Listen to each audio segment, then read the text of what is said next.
to the Awesome Kids Art Hub. Today we're going to draw a cute baby elephant.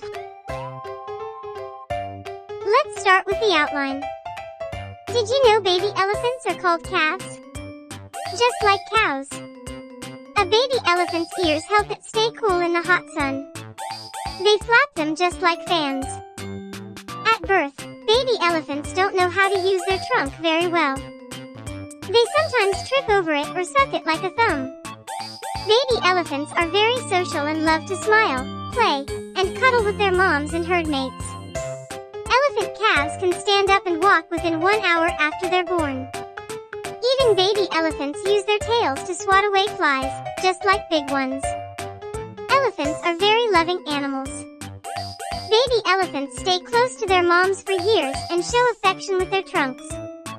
Baby elephants love to play in water. They splash around and sometimes even slide down muddy hills for fun.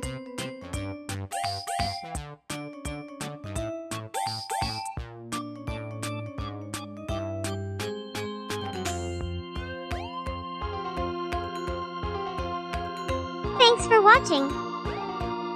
Like and subscribe for more. Bye.